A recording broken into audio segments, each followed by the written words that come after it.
Hello, everyone. Thanks for tuning in to Charlie Mike, hosted by me, Mike Buchanan. It's a podcast here for you to stay up to date with all things VA while at the same time getting to know veterans and others who are either continuing the veteran mission post-service or are helping us to continue our own missions. Today, we'll be hearing from Dan Ruppert, a gaming and engagement specialist with the Wounded Warrior Project, here to tell us about the gaming side of the Wounded Warrior Project.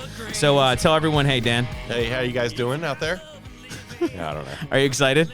Yeah, I'm pretty excited. You've already done this before. I have done this once before. I mean, truth be it. If you do want to see the actual clips of us actually doing this before, I can put them out. I have to like re-edit them and stuff, right? But I can put them out as long as you say something in the comment section. If anyone actually wants to see it. Well, I guess interestingly, my job has changed since then. Yes, it has. In some ways, it's two different interviews. Yeah, in some ways it is. It is two different interviews. The other ones that I used to do were much longer. Yes. Right? The videos that we used to do, they never released.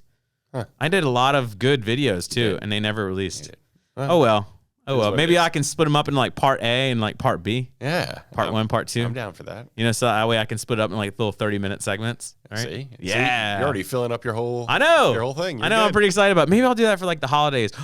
Yeah, right. So then we don't have to like actually like put out a video on the holidays, because who's really gonna watch on the holidays? See, right? look at this genius just I happening. know. God, it's just all at once. Oh, geez. All right, in front of us, guys. Right in front of us. I know. Get excited. So yeah, man. Thanks for being on. I really appreciate it. Thanks for being on again. Really. And I think this is gonna be a really fun one for me, because I love video games. I do.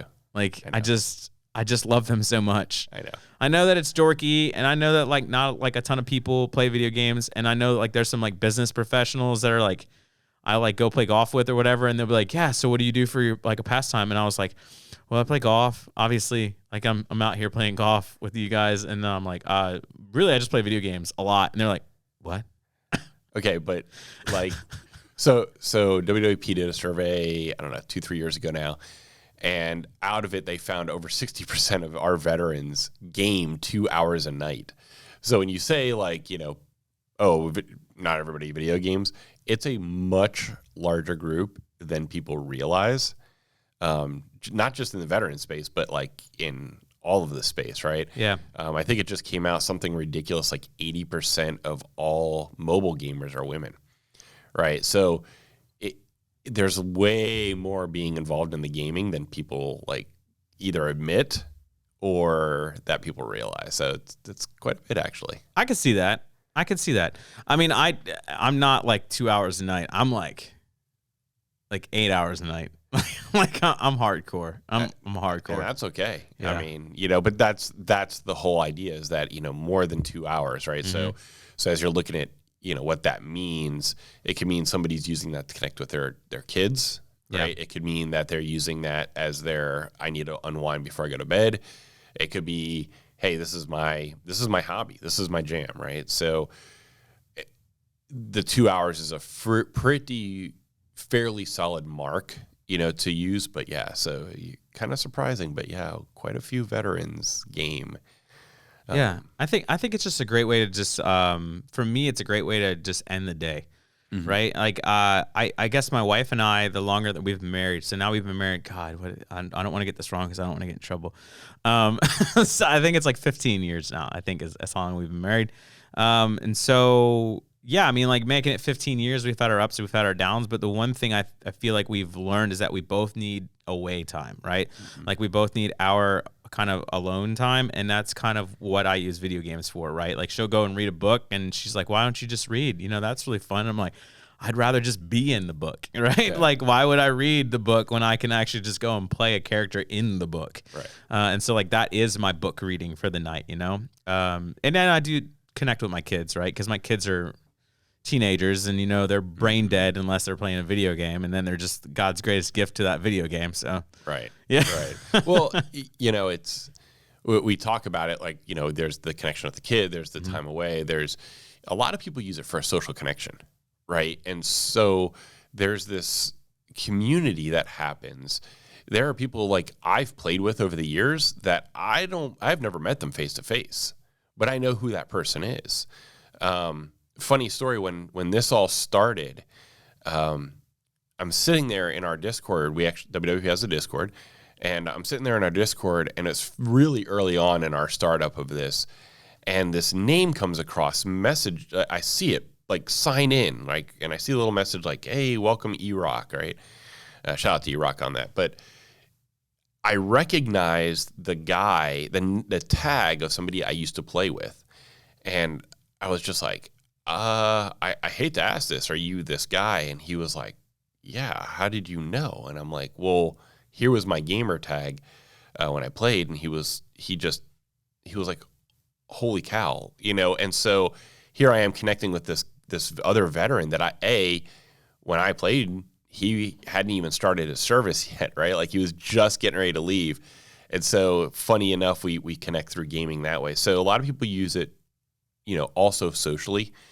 Some use it as an escape to give them, just a different outlet, I guess. There's a lot of reasons people game, and it's not always just this time passing hobby. Some people really use it almost therapeutically. So it's kind of neat to see that develop, and as we've built this little program as building and continuing to grow. And I mean, we're really new to this, right? So it's really fun to see those connections and those personalities and that community truly build. And that's probably been one of the most rewarding pieces of all this, because it's cool to go and game, and it's cool to, I'm going to go and play Call of Duty, or I'm going to go play, Forza, or whatever the case may be. But at the end of the day, when you see two warriors or two veterans really connect with each other, and you're doing it all because of a game, and now they have this friend that they can sign on. This person could be in the middle of nowhere, Idaho, and this other person could be in Miami. And now they have a connection to each other that, they would never have had. Yeah. So. Yeah, it's priceless, right? Yeah, I mean, I've been in the Discord for the project for, since I think it started. Pretty much. Really. I mean, pretty much since it started. Yeah, I mean, and we did a few tournaments. Came in second because I got robbed. I'm looking in that camera because I got robbed. Listen, nobody can fight a flying dagger that comes across the map, okay? But yeah, so no, but I did come in second place, so that was good. That was fun. I think it was just a blast, right? I think it's always a blast because there's like you were saying, the Discord. I mean, Discord is how gamers really survive, right? Like that is our social media, right? Like for gamers, we don't necessarily, we're not flocking to Facebook, we're not flocking to Instagram or Twitter or whatever. We're flocking to Discord, right? I can't tell you how many Discords that like I'm a part of, right? For different games or different organizations, different groups, different things, right? And so, yeah, Discord is huge. And I think it's good because then if I have a group of veterans that I play with Destiny. I'm a big Destiny player. And so I play with a group of veterans that I met on the Wounded Warrior Project Discord because I put out there, like, anybody play Destiny? And then all of a sudden all these people started, saying, yeah, I do. Yeah, I'd love to play Destiny. Yeah, let's go play Destiny right now. And now we have kind of our own Discord, and we're called the Space Farce. Nice. So, yeah. But, here's the thing. It's almost like your own virtual peer support group, right? You're having a bad day or you need to talk to someone. Now you have this collective of veterans that you can truly come to and say, hey, guys, like, I'm struggling, or hey, guys, this or that, right?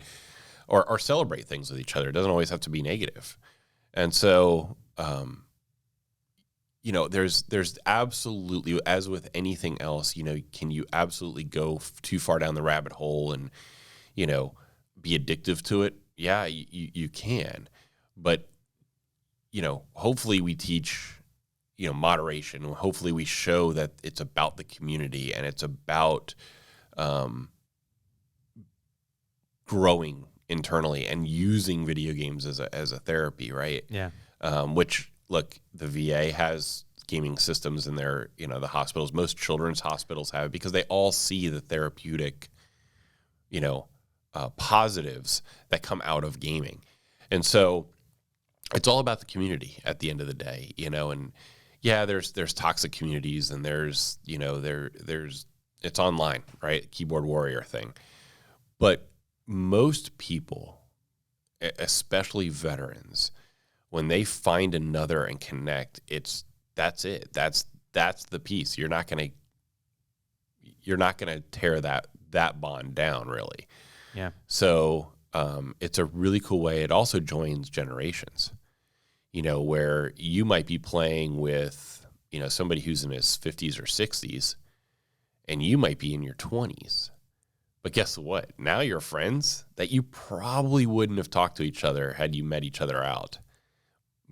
Just the differences. But hey, you're bonding over destiny. Oh, yeah. Sorry. You're bonding over destiny. It's fine. Say. Hit my equipment. Why don't you? You know what I'm saying? But like that's how that works. It is. It is. And it gives us, at least WWP, and I'm sure other organizations, it gives us the ability to reach a warrior where they're at, right? Because not everybody lives in a major city. Not everybody lives in an area or can physically travel to places, right? Some have serious injuries that they just can't travel very well. TBIs, all sorts of stuff. And so this gives them the ability to stay connected with that community, but also still be able to do other things. So there's a lot to it, but it's really rewarding. So tell me this. So why? I guess tell us a little bit about you. Let's start with that. Okay, tell us a little bit about you. So what was your branch service? A little bit about what you did, because if you talk too much about what you did, it's just going to get cooler and cooler and cooler. Yeah, no. And so then we're just going to keep talking about that. So just a little bit, tidbit. I'll go brief over that. Okay. So I did 8 continuous years at first. I was special operations. Most of my time was spent at 37 Foxland, or psychological operations, PSYOP, whatever you want to call it. Did the whole, Iraq and Afghanistan and Albania and Philippines and all of that fun wahoo stuff. Especially after 9/11, right? Like, we were everywhere. Yeah, I'm sure. After 8 years, I'll leave there. After 8 years, I ended up with... did some other cool stuff. Yeah, I did some other cool stuff. I got a back issue. I hit a plane in midair. Back was completely destroyed. It was just bad. And so I had to get out.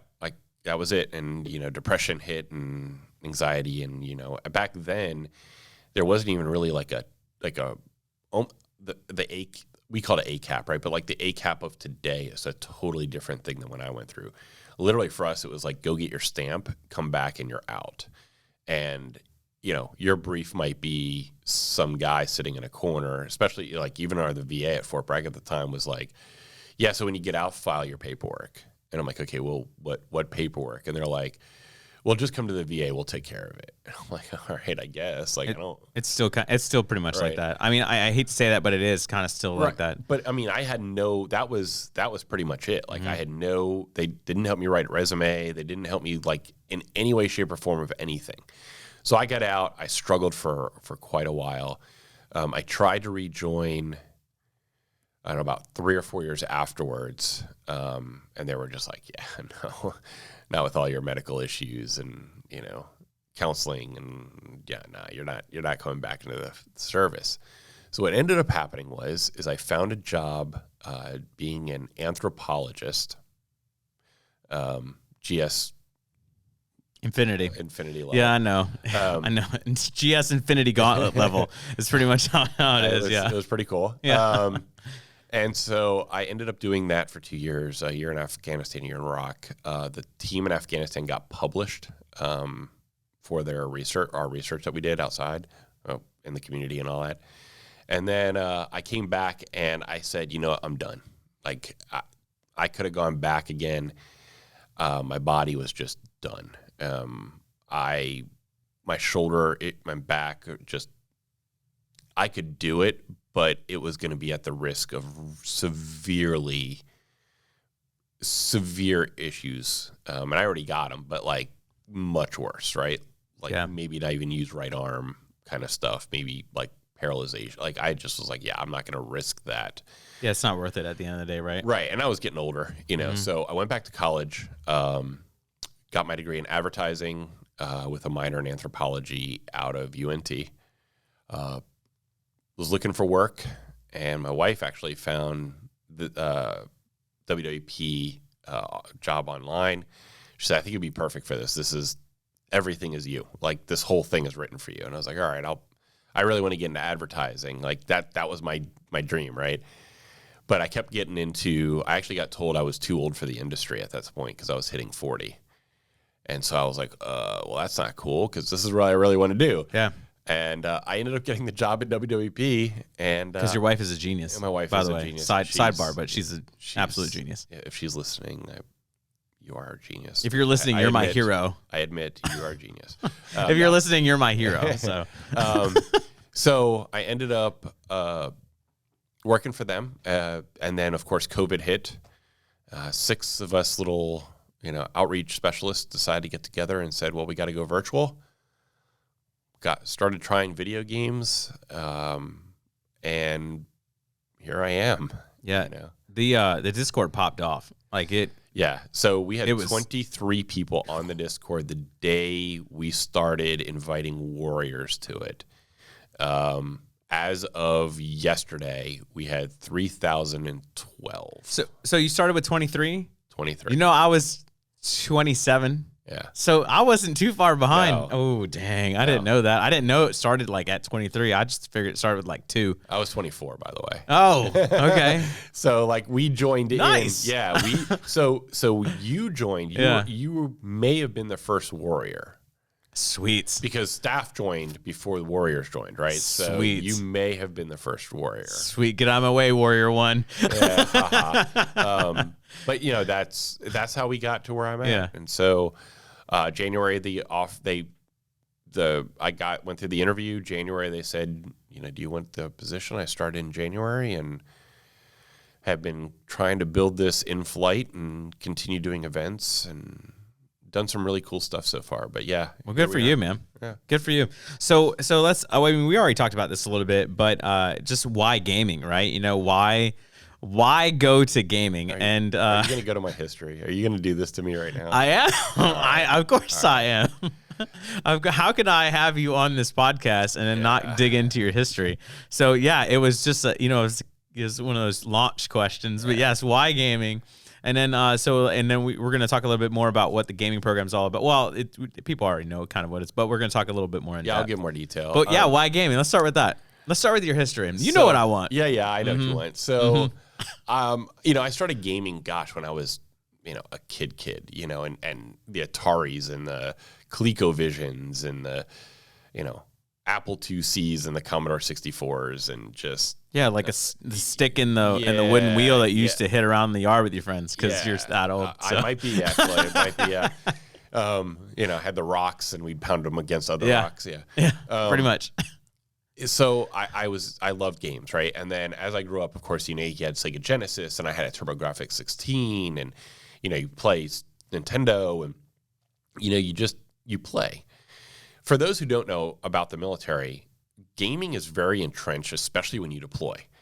There are people who can tell you which deployment they were on based on a game release. 1,000%. Right? Like if I say Halo 2, they'd be like, oh yeah, I was in this country doing X, right? Or, Counter-Strike, I was here doing Y, right? Which brings me to why gaming, right? So I say Counter-Strike.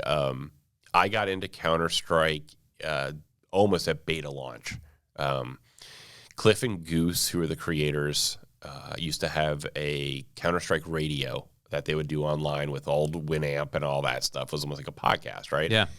Immediately following that show, you would get on their private their server, and you would actually run through maps. They would test the game out. They would do things there on this server. I ended up becoming one of the head mods, me and another guy named Disc2, who ended up working for Steam, believe it or not. So the two of us were these head mods on this server, and so I've been playing Counter-Strike since beta. At some point in time, I guess I got good enough and was kind of known throughout the Counter-Strike world. I was GB Noble, top 100 Counter-Strike player in the world. That's right. Yeah. That's right. Yeah. Yes. So living legend on the podcast. Not really. But, back then there wasn't. So I look at it today and I see, people making careers out of it, right? Because you got streaming, you got sponsorships, they got contract deals, just like any other athlete. They train. I was doing a thing with Mavericks Gaming recently, and I'll go into that shortly, but I was talking to them about their schedule, and he's like, we come in and we watch tape for an hour, just like any other sport, right? They watch tape on their opponent for an hour. And then they go out, they game plan, and they do all this strategy, and it's a job. Back then, your job was like, if you got to a tournament, and you won your tournament, you might get, $20,000 maybe, if you won the big one, right? Sure. But that's the big one. $20,000, that's a supplemental thing. You're not living off that, right? Yeah. Like, even back then, you weren't truly living off of it. You're like, man, I got to make more. And so, you might win smaller tournaments. You might, whatever, but you still wasn't near what you're doing now. And so the only other way to really do that is they started a website. I can't think of it off the top of my head right now, but there was a website where you could go in and get lessons from pros. And they would come and play for an hour, 2 hours with your little clan or your team or whatever. And they would go in and teach you strategy, and they would, help you learn different things about the game and whatnot. And so, you do that, and it might be, $10, $12, $20 an hour at the most, for your time. And, you crank one or two of those out a week, because really, back then it wasn't like a thing. I mean, it was, but it wasn't like it is now, right? And so it's like trying to be a teacher. I mean, like you're getting paid pennies and peanuts, and so you got to make ends meet with like tutoring sessions. Well, being a pro gamer at that time wasn't the same as it is now. A pro gamer at that time was just, you happen to be one of the best players that can play this game, right? The only way people watched you was like they would get on this, like the stream essentially, and just watch your character play. And that's how people knew you. Mm-hmm. They didn't know what you looked like. They didn't know your personality. They didn't know anything about you. They just saw a name and said, yeah, that guy can play, or that girl can play. Yeah. And that was it. Or see your name like Noble and then just be like, no, I'm not playing in this match. I've had that. I really had. So because I played a lot of Counter-Strike, and I remember your name. And I remember the first time you told me that was your gamer tag. I was like, oh my God. I was like, do you know how many games I've jumped out of because I knew who you were? Like, I was just like, no, I'm not having that. It's so my ex-wife actually used to play as well, and she played very competitively too. She was really, really good.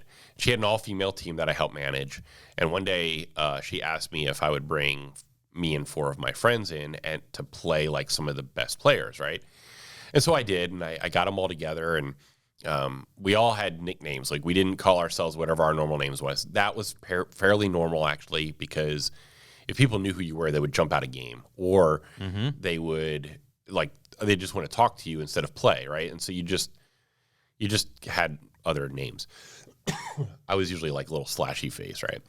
Yep. And so we get in there, and first round pops off. I bought a Deagle, which is the Desert Eagle, and I aced them the first round. 5 shots, 5 headshots, right? You see why I jumped out? And no, I'll never forget it, right? And so second round pops up, and I don't buy another gun. I just reload the ammo. And so I'm long A on Dust 2, anybody who knows it. I'm long A, Dust 2, and here they come again. They're going to push long A, and I ace them again. 5 shots, 5 headshots with the Deagle. I was really good with the Deagle in the op. And all of a sudden, my screen freezes, and it's like, you've been banned from the server. Right. Now, I'm playing my ex-wife's team, so, like, I know it's not her because she knows I'm playing.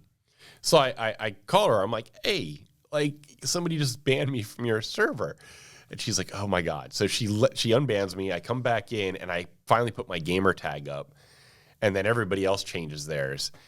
And she was just like, if I had known it was you, I wouldn't have banned you, but I probably wouldn't play this game. Yeah, exactly. Right? Because now she's like, we're good, but you've learned, like, the little, like, the meta stuff, right? And that's in gaming. So I've just been a gamer my whole life.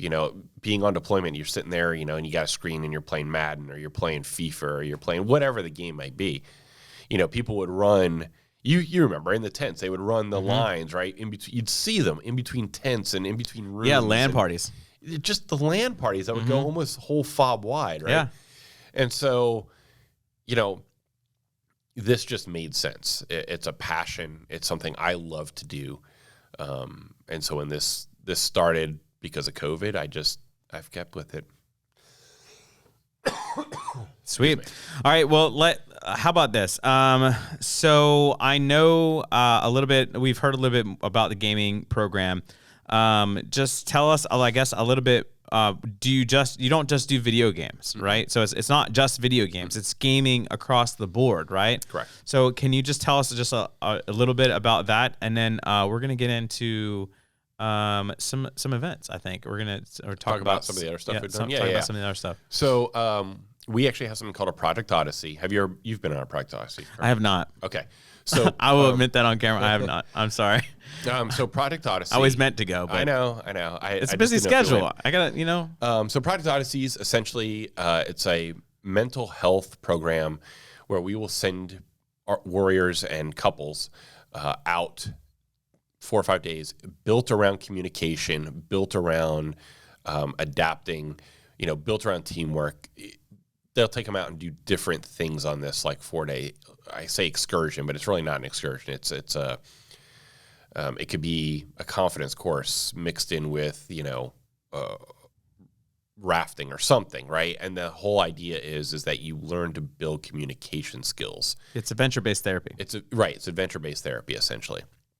And so, when COVID happened, of course, all that had to go put on pause, like had to go out to the side and just wait. And so we started talking about Dungeons and Dragons as therapy because it existed out there. And so our Project Odyssey CSRP teammates, Combat Stress Recovery, they started developing this. And so I think they've run 5 cohorts now, I believe it is, 4 or 5 cohorts. They've done an all-women's one. And it's a Dungeons and Dragons cohort online. And what they'll do is they get on, it's a couple of weeks long, and they run through these campaigns. And of course, the campaign is done with ACT therapy, right? So putting people in situations where they have to role play in a way through their character to help with communication, internal struggles, could be tight spaces, could be whatever that might be. But it's a interesting way for therapy to occur, right? Because you get to role play as this character, and you design your character how you want. You roll your stuff. You give it a look. You give it a personality, and so people get really into their character, and so it allows people to become this character, almost like an avatar. Super cool. Yeah. Yeah, I mean, it's super neat. We used to have something like that here at North Texas. There was a provider in one of the clinics that used to do a D&D, or lead a D&D group.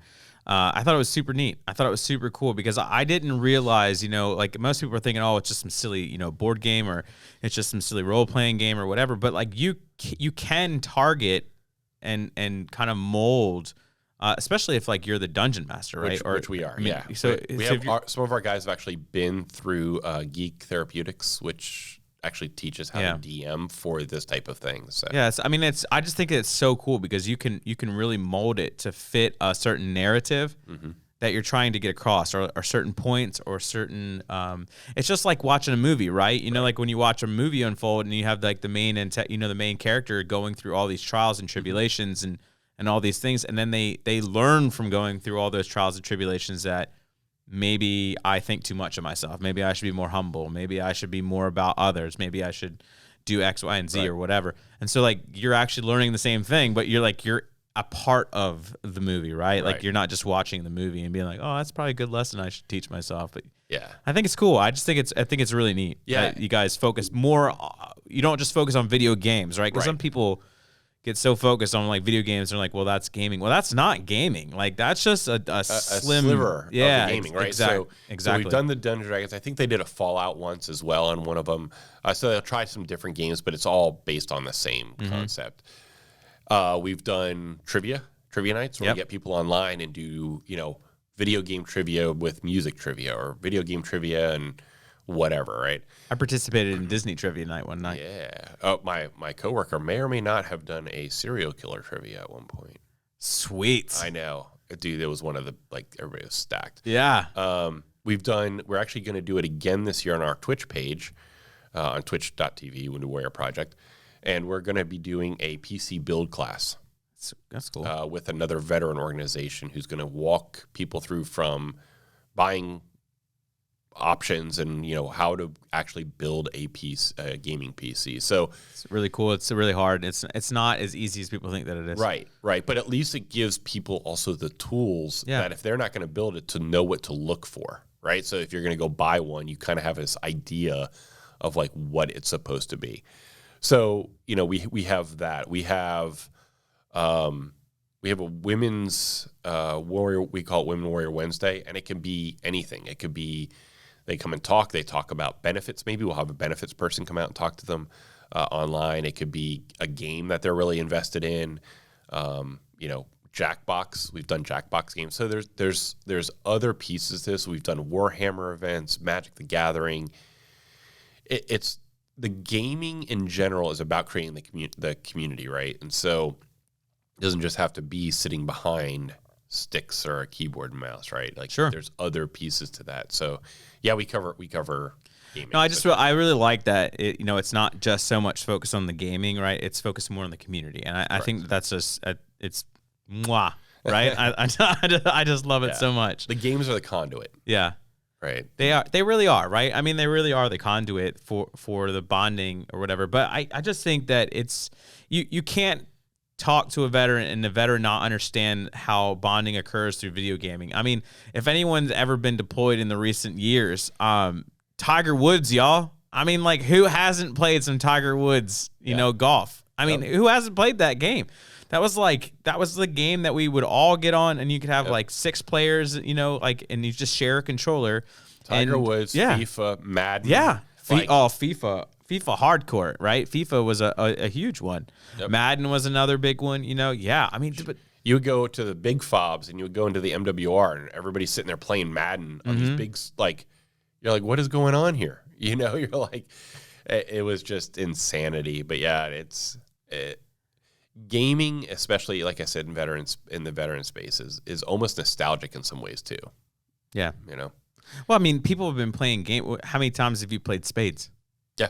Right? I mean, like that's a military staple. Oh yeah, for sure. Like spades and bones. Like if you haven't played dominoes, right? Or spades or hearts. Like, I mean, like if you haven't played those games while you've been deployed or while you've been in the military, like you haven't been in the military. Like, what were you doing? Yeah. Like go hang out with some people. Or at least watching a game. Like, at least watching a game. Which again is another part of gaming, right? Like there's other pieces to it. Like some people just want to watch other people play, So you see this in this community, and it's really unique because you're hitting 2 communities at the same time. You're in the veteran space and the gaming space, and the overlap between it, and yet there's still this pocket it's really kind of cool. We do regular video games too. So like Monday nights we do Call of Duty. We might be throwing some Battlefield in shortly. Monday Night Mayhem. Yes. We get on there and it's 2 hours getting veterans together to communicate and talk and almost have like this, I don't want to say a virtual peer support group, but it's a way for people to reconnect every week, right? Wednesday nights, we have the Women Warrior Wednesdays. Thursday nights, we do Forza 5 Horizon now that it's come out. And so we run around and try to complete the weekly missions together for a couple hours. Just talk and have racing. And it's interesting because, you don't get a lot of overlap necessarily between the games, right? Because everybody has their style of game or their game they really like. I love first-person shooters. I like MMORPGs. I'm decent into the driving.